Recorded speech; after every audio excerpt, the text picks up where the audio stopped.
Hello, everybody. I'm Gil, and this is Rockin the Love. The lovely Robyn will be joining us shortly. This is the first Wednesday in July 2023. We're really happy you've joined us, and we're excited today to again have a time together with you. So we have a special guest today. We have a topic. Oh my gosh, we have a topic. It is called um, relationship liberation. It's about liberating your relationships, liberating yourself, finding out what that's about. Hello. Well, she's almost here with us. Okay, so welcome everyone. And once again, please be sure that you let us know that you're here. Make a comment so that we know who's on. Ask a question, like a page. Just do the whole thing. We'll be looking for you. So you can see Robyn, but we can't hear her yet. She's thinking about it. Welcome, Shay. Thanks so much for being with us today. So we get the opportunity today to have our friend Kevin Cottle with us for a little discussion around relationships. So we're excited about that. And of course, as usual, we're excited to have Sherry Lynn with us. Welcome, welcome. I know she's a big fan of Kevin, so that's good. So while we're getting ready here, are you there yet? We see you. We don't hear you. I'm here. Oh, there you are. Oh, so good. And Sherry Lynn is here. It's a party. So you made it. How are you? I'm good. How are you? I'm good. Have you been bantering amongst yourself? I've been bantering amongst myself. Yeah, and what I've discovered is it's rather boring. You know, I thought it was the best way to let you know. Oh, that's what. So this was designed. Oh, I get it. Yeah. Hi. I haven't seen you. There you are. Yeah. So, how's your week? My week is active. Active? Yeah, you know, it's like when they tell you to be actively engaged and listen in your listening and your your beingness. Yeah, it's active. I mean, once again, God bless the children that allow us to remember so many things that we may have forgotten. Mm-hmm. like Mm-hmm. like being a teenager. So yeah, it's been an active week here. I had one of our godchildren all by myself for the week while our sister was in New Mexico with Gil. So the whole family was there except for the two of us. And it was lively, you know. Yeah. Yeah. I know. I That's think, how it you goes. know, it really just brings up, I mean, boys and girls are so different. I mean, I know we all know this, but I mean, just developmentally and Uh-huh. and, like I, my experience of 14-year-old girls is that they don't spend as much time lying and trying to figure things out. They're busy talking about boys or things, Nail polish nail or polish or something. fashion or what somebody said or did. And I mean, it's fascinating. It's a fascinating adventure. It is an adventure. And of course, having a relationship with teenagers, particularly ones that you're responsible for, um, is an interesting thing. And I'm kind of hoping today's, relationship liberation might give us the opportunity to liberate some of those relationships a little Great. bit. I'm all in. let's let's move right along to the good news then. Forget your week. Let's just talk about the good news. Whew. Sound like a plan? Yep. Or you have something exciting Okay. to say No, about I your don't have week? anything exciting to share except that I made it through the week. I've bicycled a few times. That's been good. And I got bit by mosquitoes. That's about it. That's the big news right there from Lake Wobegon here. I think you know So what's really fascinating about being a married couple living in two different places. One of the things that's really fascinating to me is how different our weather is. You know, like it's like, because usually that's a commonality that we're sharing, but like it can be freezing here and foggy and the blah blah blah and 92 there, and all that. It's weird. It's weird to not have you in the same zone like that. I don't know. Yeah. Maybe it's just me. Like I It's, said, we should have gone to the good news. I don't know. well, yep. Well, let's welcome Taffy. Thanks for joining us. That's great to have you with us today. Woohoo! We got a little bit of a crowd happening out there. Fun. Yay, crowds are fun. Okay, so our good news. So this is the part where we talk about what's good in the world, because God knows we all need to hear that sometimes. So what do you have? Okay, here's what I have. It's summertime. Everyone likes to go somewhere, get in the water and do that stuff, right? And we've all been in that creek where we slip and fall because the moss is all over the rocks. And it's annoying, and we think, why, God, does there have to be moss? It messes up my day. Well, apparently moss absorbs 6 times more CO2 than other plant life. So there you go. It's actually a pollution fighter. Nice. And that's why we have it. And who knew that? Who knew that before? I didn't know that. It's out there doing good work in the world. It's doing good work in the world. That's right. It's not just a fungus, right? No, really, because sometimes it's kind of slimy, and you'd think you could just disregard it. Like, why bother? Yeah. It's doing something. But isn't that a great metaphor for lots of things? We just look at the surface and say, there's my judgment, and then think that's all there is to it. Yeah, or we look at the surface and think it's slimy. That's what I mean. I mean, we just go, oh, that's just slimy. That's all it is. Yeah. Yeah. As you can see on this program, we don't necessarily practice what we preach. We do not speak from the eye all the time. However, that was his experience, and only his experience. You do not have to take it on. Oh, all no, right. I there's others with the same experience. I know. And I'm sure Reverend Sherry Lynn will put something in the chat and tell you she agrees with you, because she's your people. So, okay, let me tell you about mine. There is a magician who is a good working magician out there named John Stessel, and he's in New Jersey. And what he normally performs for, big crowds and adoring fans and all that, but what he has decided to do is he goes out and he goes to the pounds, dog pounds, and he performs magic for the dogs, because the dogs help. He says it's one of his little superpowers is that he can help the dogs show off in a way that they couldn't without him, because they perk up with magic. So he does things like, make something disappear, and you know how dogs are. They have it right there, and then they're like, and they get all animated. And so he brings out their personality, and in turn, more animals and dogs are getting adopted more and more. So he's out there giving his time. That's how he's doing his service. And I thought that was super sweet. Man, anything, right? Anything that we do can be a service. There you go. I mean, there it is. Who knew? Magic and animals. I'm thinking, I noticed you didn't say like pet shelter or whatever. And I'm guessing it doesn't work on cats. I'm just guessing. I don't know. I don't know. We've had some cats that they would work on. I don't know, All right. Okay. So I encourage everybody to think about what's your superpower and how can you be serving in the world like that. And we're going to take a break, and we'll be right back here on New Thought Media Network.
And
Welcome back, everybody.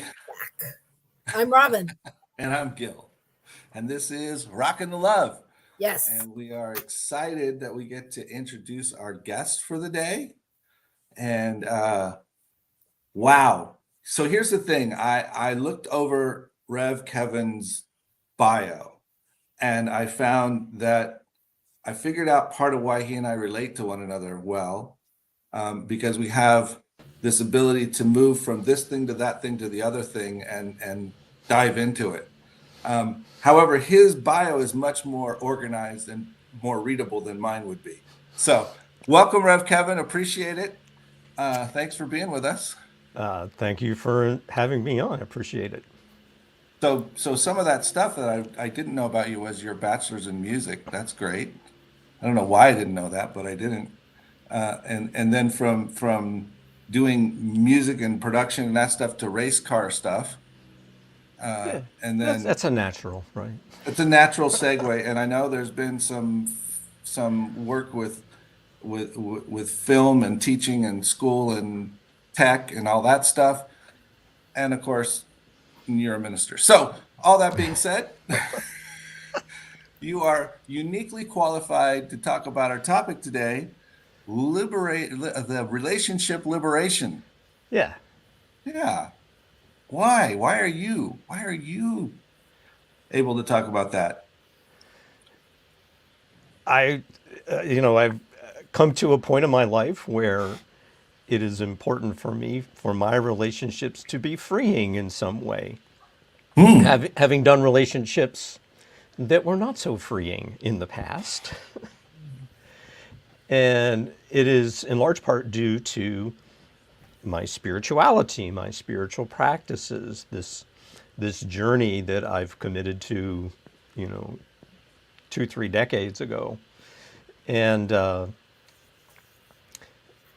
so much of what I hear about in relationships that are challenges pertain to ways in which people are kind of binding themselves in an unhealthy way or chaining themselves in an unhealthy way to any given relationship. And this is just the general term of relationship, whether it is the ability just to wave hi to a stranger while you're walking around, or those closest, deepest, most intimate relationships between spouses, between parents and children, and everything in between.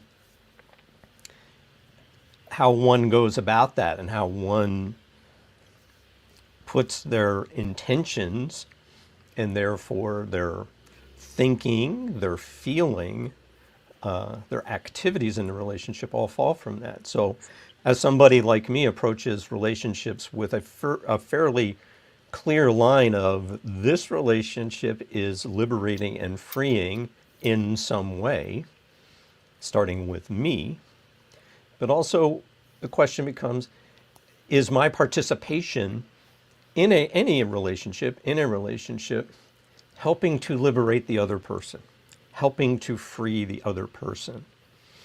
And, I have a quote from Nelson Mandela.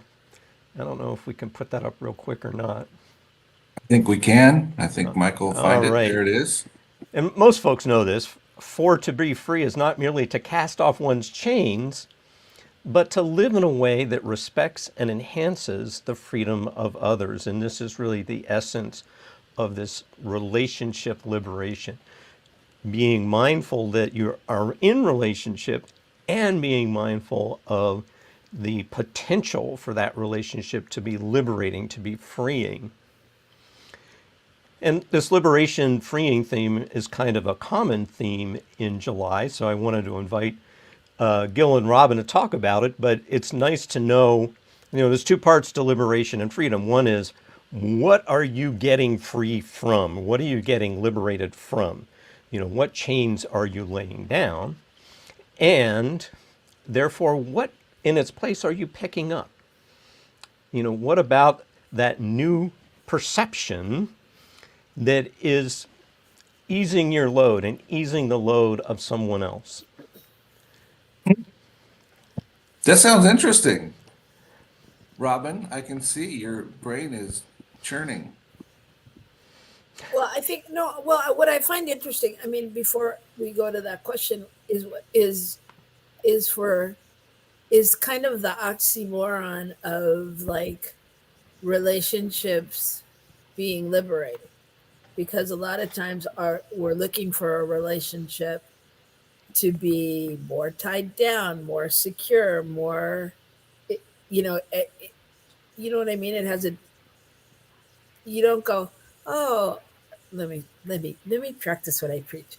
I don't go into a relationship thinking, oh, this is going to be so freeing, you know? So I just think that I'm still wrapping my brain around that particular piece. Like, and yes, I get it. And when I'm in a relationship that it serves me, like I asked myself, are is my relationship with Gil freeing? And it's an interesting question to go into that space of like, is it liberating? Does it give me that feeling of freedom? So that was what I was thinking about. Not to answer the question, but that's just what I was thinking about. Well, I will speak in a little bit about the paradox of that being tied in a relationship versus it being free. But the image that comes to mind is something I call the golden cord, which is this sort of magical attachment that a person has heart to heart. And this golden cord has a long lead. It's a long cord, meaning that, a person I was in a active, close relationship with, say, in high school, 20, 40 years later, I can kind of pick up where I left off with this person. So that golden cord that ties hearts is one that is helping each person's heart to grow. It's a continuation.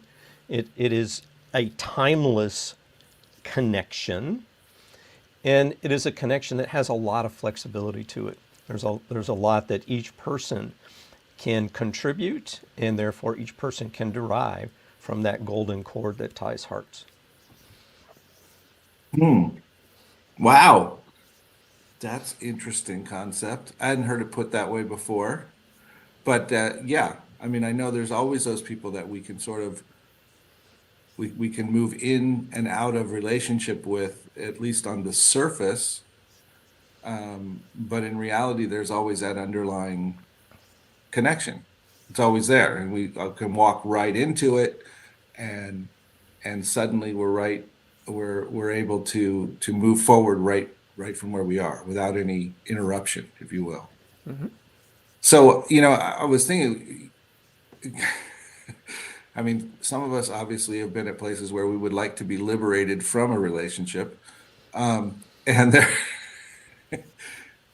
but that idea that a relationship actually, when we're in positive relationship with ourselves, with others, it actually frees us up to become more of who we are. It actually changes the playing field. And if that's happening, then I would hope that I am also doing the same for someone else in the relationship, because it's such a positive thing, and everyone needs that opportunity. And really, we're here to support each other to be our whole and full and complete selves. So in theory, we should be, relationships should allow us to have a place where we can speak freely, where we can, whatever the things are that will support us at that particular point, those things become part of that relationship. You know, Marianne Williamson says the role of intimacy, intimate relationships, is to midwife each other's perfection. And I kind of extend that to any relationship has the potential to, as Gil just said, to bring out the best in each person. And the distinction and the context that, because a lot of what we're talking about today are just basic relationship principles, but we have the opportunity to give it a spiritual, a science of mind context. And the context in this case is that role that relationship can play if given the conscious intention. And this is the distinction I try to talk about in this theme, and I'll talk more about it on Sunday, is the conscious relationship versus the unconscious relationship. And the unconscious relationship, it's all about the other. In the conscious relationship, the other is me.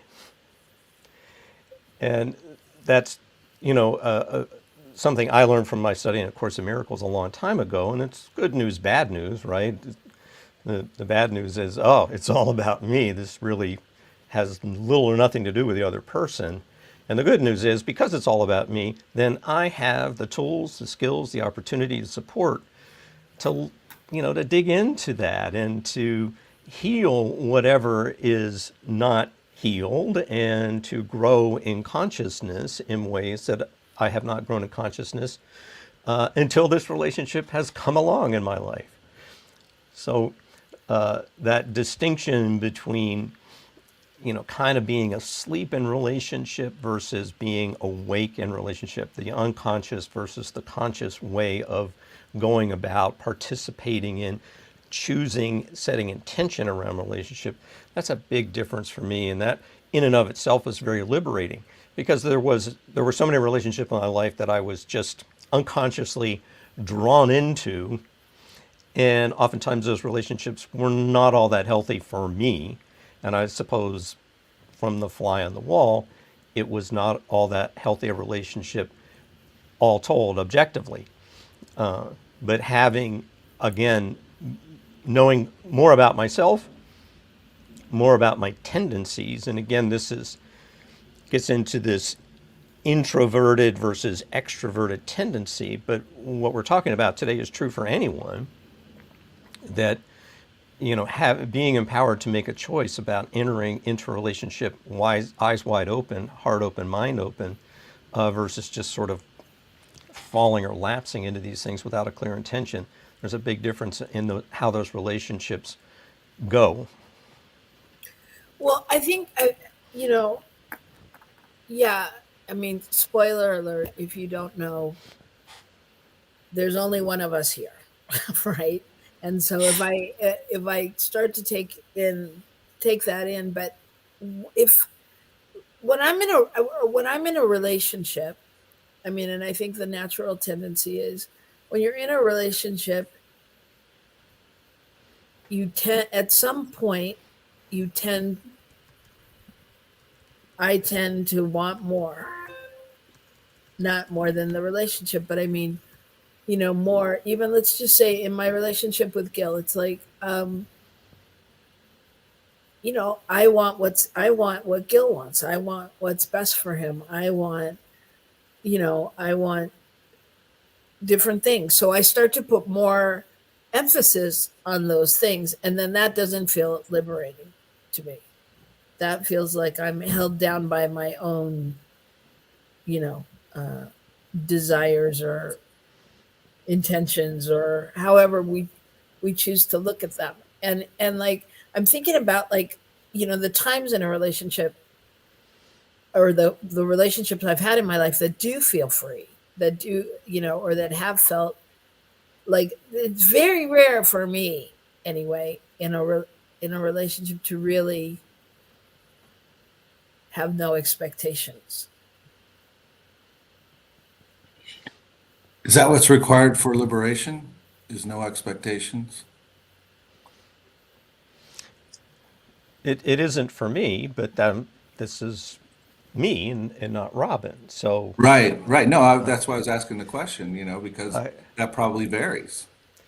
and there's a slight distinction between expectation and intention, right? I'm more of a fan of and using intention in my life. I set the intention for the greatest possibilities, the greatest potentials to come forward, to manifest, to demonstrate in any given relationship. So, and it's a wide open intention, but for me, it's important to have that consciousness going in. And it isn't a once and done thing for me.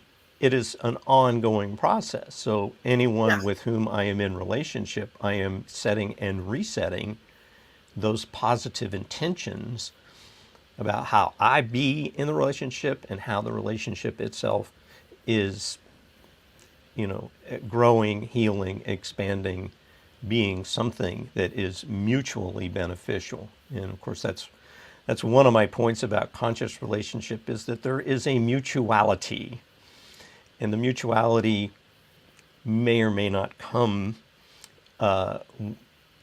organically. It's great when it does. It's wonderful when it does, especially if you're attuned to it, if you're consciously aware of it. But ordinarily, it's kind of come about by conscious intention, by each person in that relationship alternately supporting the other in whatever it is that might be coming up for healing and growth.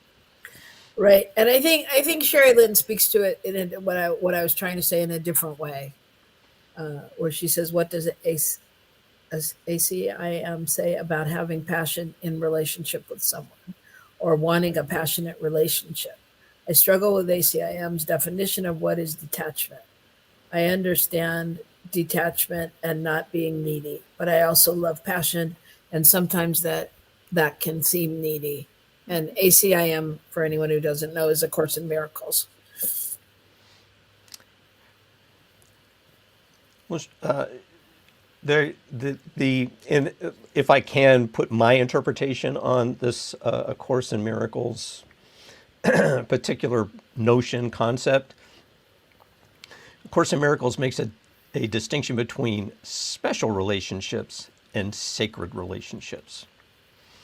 And in special relationships, there is a kind of egoic, in the sense of selfishness, something that is born out of false beliefs about separation and lack and scarcity and density.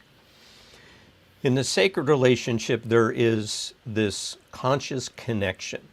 And it isn't an automatic thing. Like I say, this is something that in the Course, you are taught about how to identify and therefore amplify, strengthen that conscious connection with the sacred.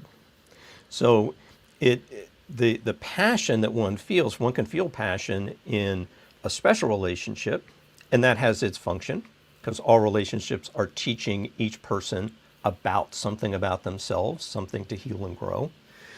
And that passion in the sacred relationship is detached from anything that is egoic, anything that is connected to being separate. I got my passion over here. I don't know if that other person's got that passion over there. That would be the special relationship form of passion.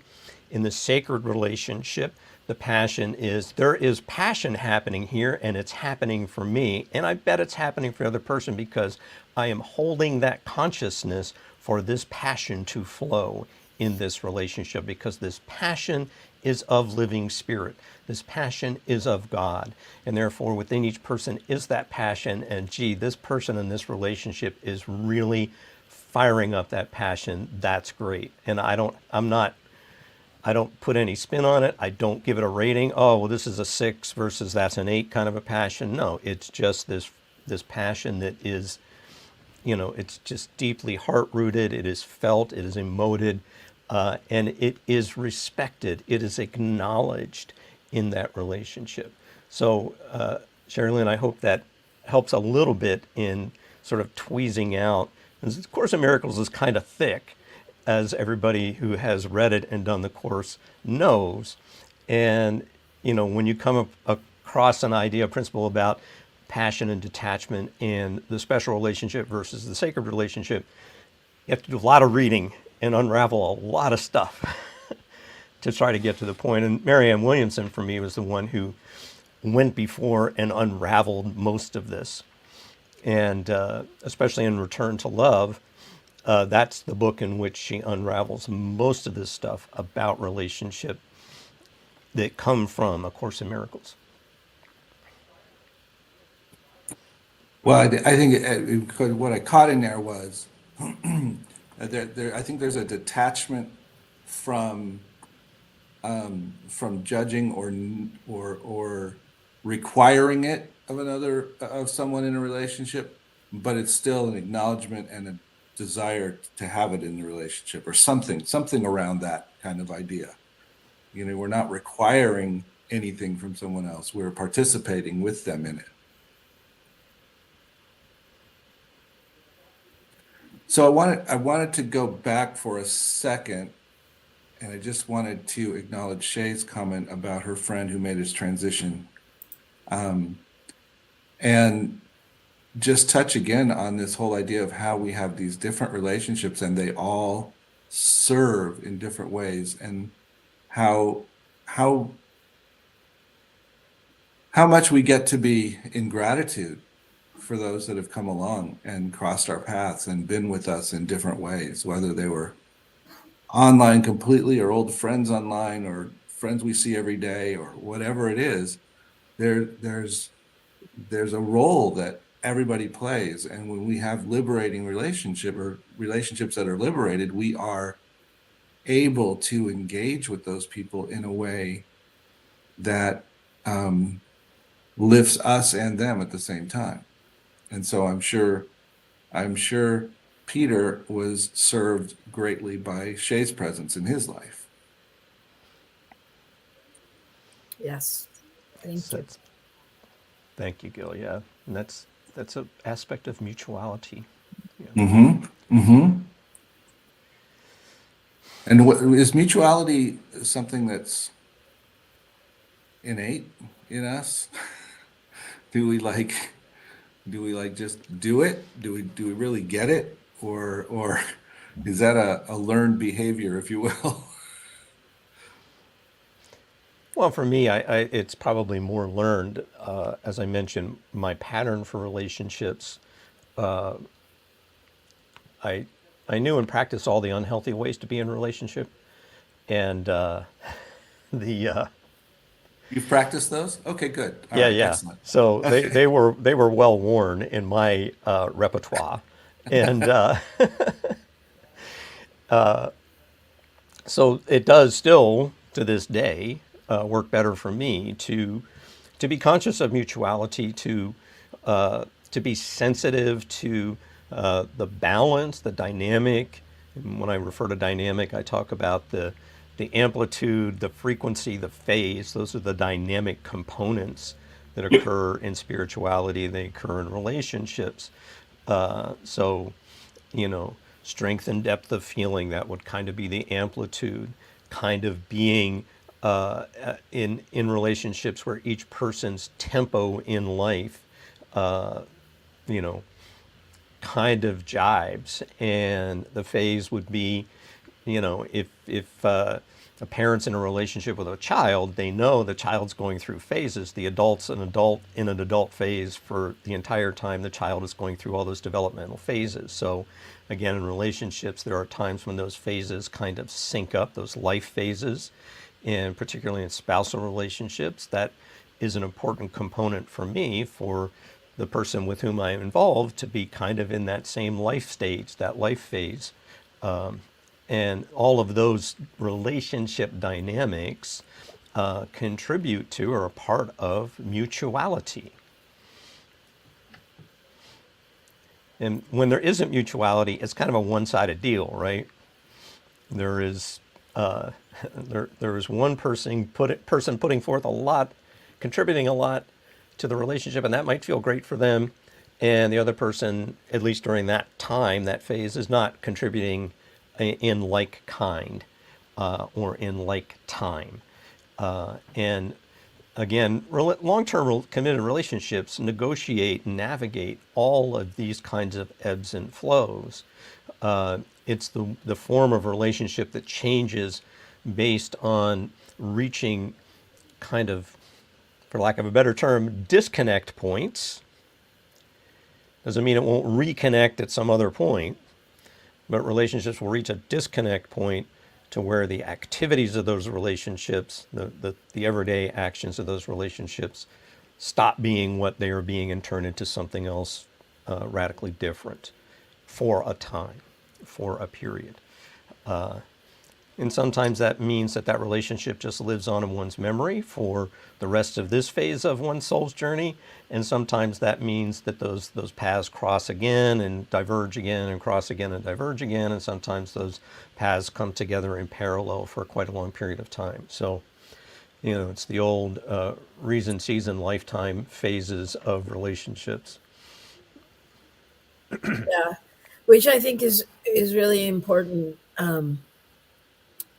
Because I was thinking about this. So here's what happens when I sit with Rev Kev and Rev Gil, is that I feel very intimidated and I feel like I'm processing so much because you guys spout out these things of like grandeur and I have to like reevaluate and dissect it and think about it and process. I get all intimidated with you too. But I'm speaking now. So what I was thinking about is it actually with Shay, and in Shay's case with Peter, and how it's not really over. That it's as you spoke of, it's a phase, it's a stage, it's a different stage of being together or being in life, right? And I was just thinking about the different stages that all of our relationships go through, like that, and whether the people are here, or whether they've transitioned, or whether you've had a breakup, or like still those life lessons from people that I've broken up with or don't know along the way keep coming back, and they come into my consciousness or my awareness. So like in some ways we always continue to travel the journey with them, even even when we don't want to.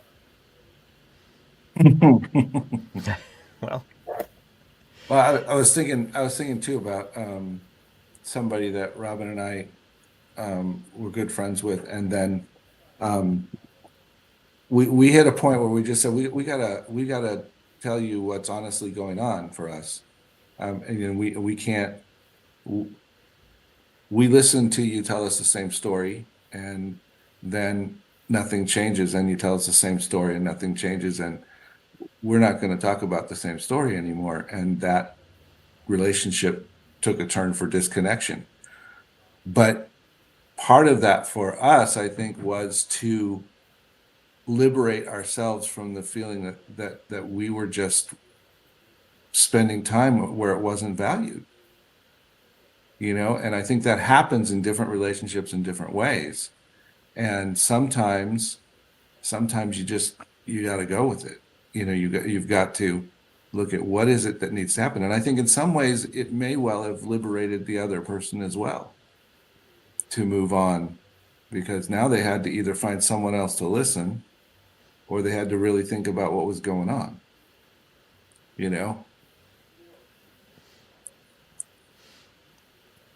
Yeah, and I mean, isn't that the essence of what we all do, right?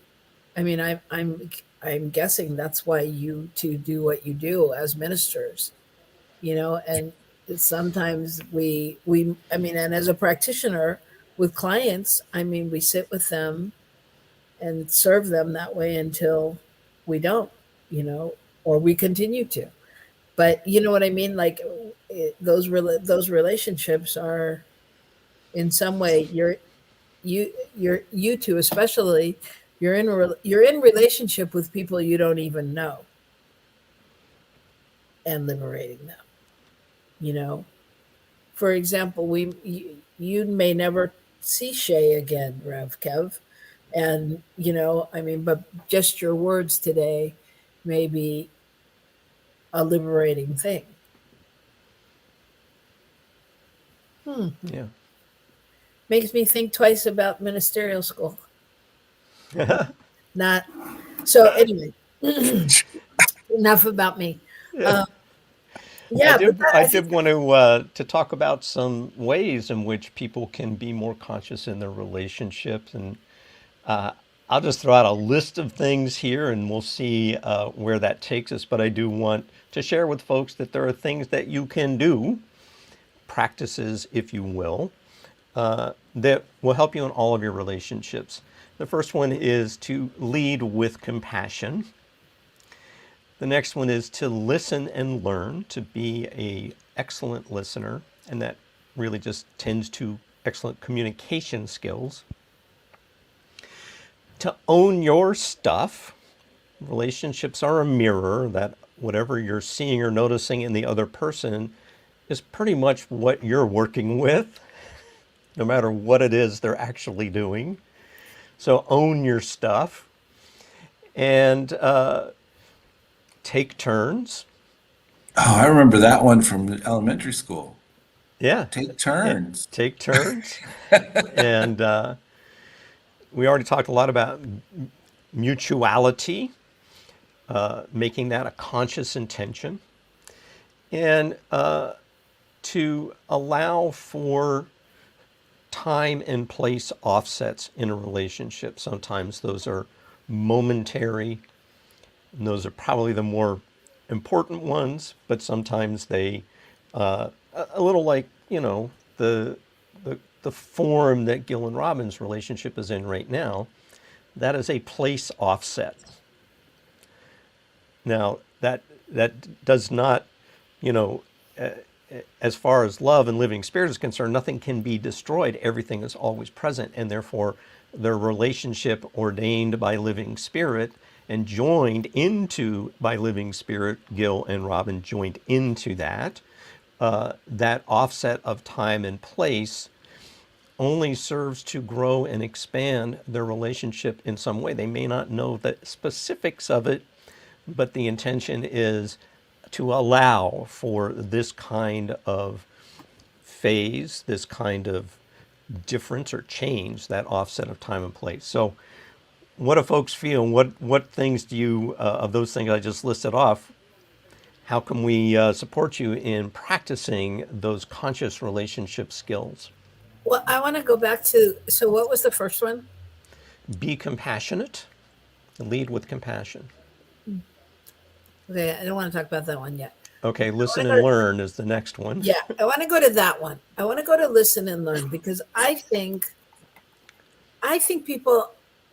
I mean, what I experience being with a lot of kids and a lot of people in workshops and things is I think listening is really a challenge, and I think it's an art because I think that when people hear like just the buzzword or when they think they know what you're talking about, they immediately start to form an answer or a retort or whatever, and it's like that's like it's almost like meditation.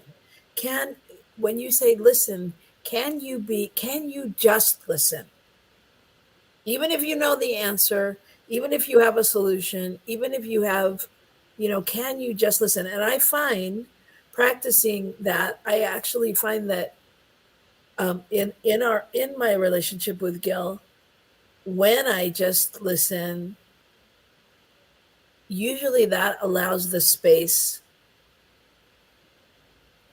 to learn more, or if even if it's not learning more, it allows the space for Gil or anyone I'm talking to to express what they need to express. And I think sometimes in a relationship we don't always get to say what we need to, like especially if it's in a heated time. Like I can't, if I'm trying to tell Gil, like we had an example the other day, and I just wanted him to hear me. I just wanted him to hear me. And then, well, I wanted him to understand, but, you know, I wanted him to be able to respond to what I needed. And so I think, I mean, for me, like of all those things, they're all very important. And I don't know that you can do them without being able to listen. I don't know that you can be compassionate. I don't know that you can do the other things. So I just think that's just such an important thing. And Yeah. thank you. I just want to remind folks that this exercise is just repeating back, setting aside all of your stuff for the moment, listen to the other person and be able to repeat back to them exactly what they said to you. And that means that you're listening without, as Robyn said, trying to form a response or a retort. You're listening just to be able to remember what that person said, so much so that you can repeat it back to them. That's huge. Just being able to do that is huge. Then you repeat it back to that person, and that person responds with, I think you heard me. Or that person responds with, that's not exactly what I meant, let me clarify.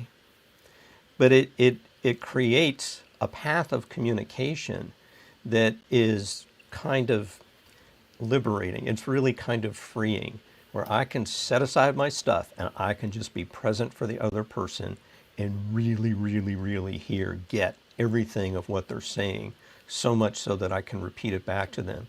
There I am in compassion. That moves me to a compassionate poise. And in that compassionate poise, I can be that presence, that supporter, that unconditional supporter. I'm setting aside everything else. I'm not putting any spin on it. I'm just going to be there for that other person. And it's a magnificent thing to witness for both parties. So I strongly encourage. It's a simple, silly thing, but for any kind of relationships, if the other person is willing to do it, just from time to time, just do that exercise and see what comes out of it. But wait, I don't think it's that simple or that silly. Because I'll tell you, from being in relationship, even if you can repeat back the words, Mm-hmm. if it has that nuanced tone that wasn't what I said, but I know what that means when he says, when he imitates my tone in that way, I mean, it can take you to a whole different place.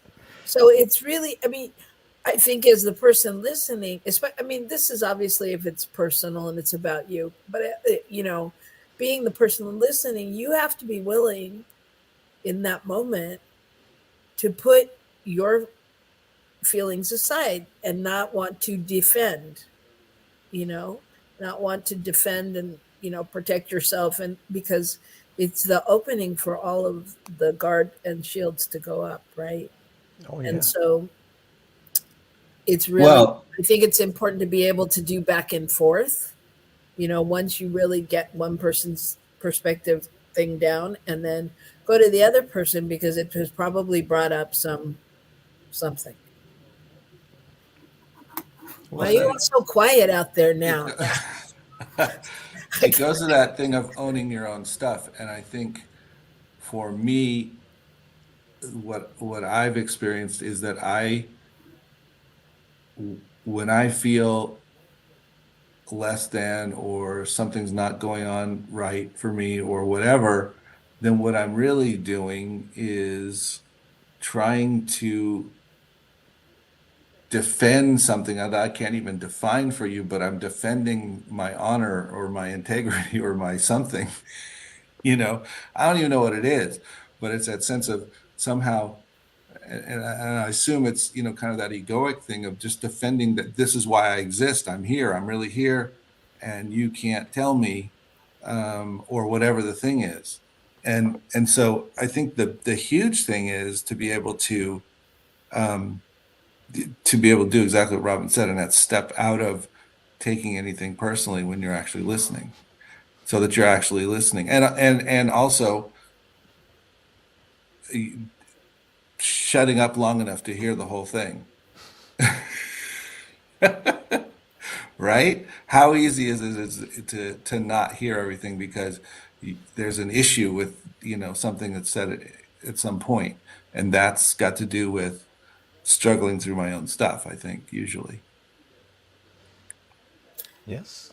Yeah, and I think also, I mean, we're all human. We all feel the pain, and we things that if it wasn't our intention, I think one of the things is really being able to breathe and take that in. That whatever the action was that you did, or whatever, how it made somebody else feel, and we want to defend it as opposed to going, "Oh my gosh, I never meant to hurt you, or I never meant to, cause you pain, or I didn't, want you to feel that way," and really, really realizing the impact of what we do. And, that's no simple exercise, Yeah. you know? Well, if we're really going to liberate relationships, then we also have to then, with that acknowledgement, also liberate ourselves and release ourselves from from from beating ourselves up about those places where we've done that, or we do that, or somewhere in that liberation has to be the opportunity to go, yeah, I screwed that up, sorry, but without all of the, oh, it's so terrible, and because The now I'm judgment, just now I'm just holding myself back again, and in which case I'm going to project that out onto someone else. right?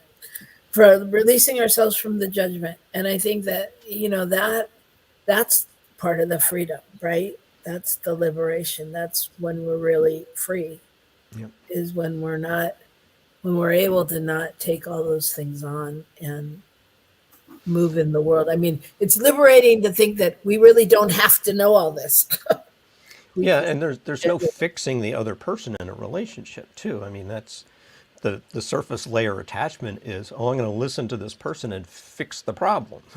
Right. At least this is a male perspective, right?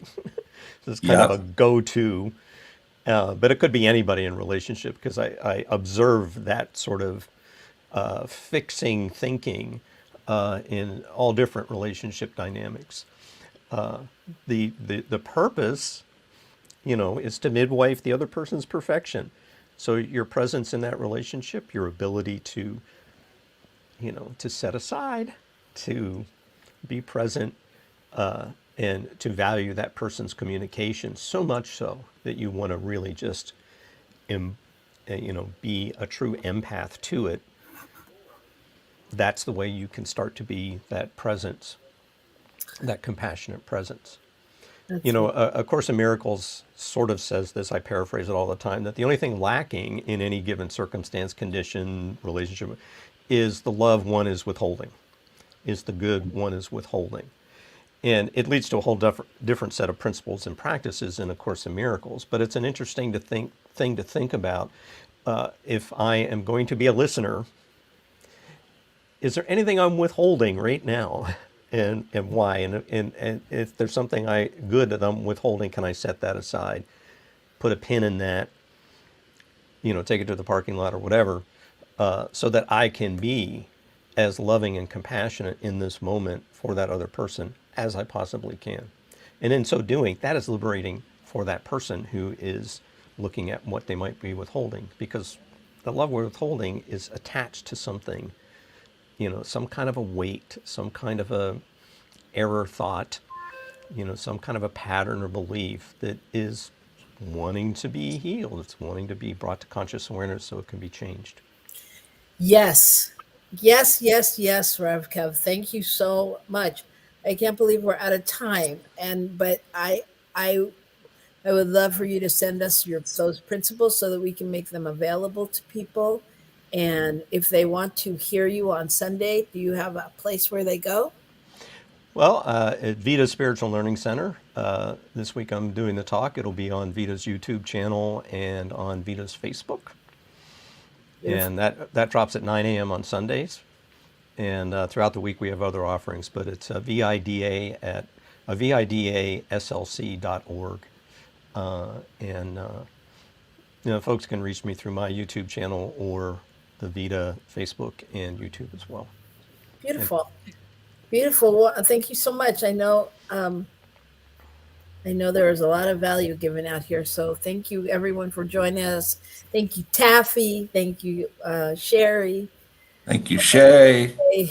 And we don't usually do this, but I am just moved to close us out in a short prayer, sending lots of love and light to all of us, knowing that Peter is soaring to his greatest yet to be, and that as he does, he embraces not only Shay and the Facebook community, but he embraces us all, and he reminds us of Rev Kev's words that basically just don't hold back on the love, people. Let's rock it. And so it is. And so So it rock is. the love, everybody. And then we'll see you next week. Thanks, everybody. Bye now.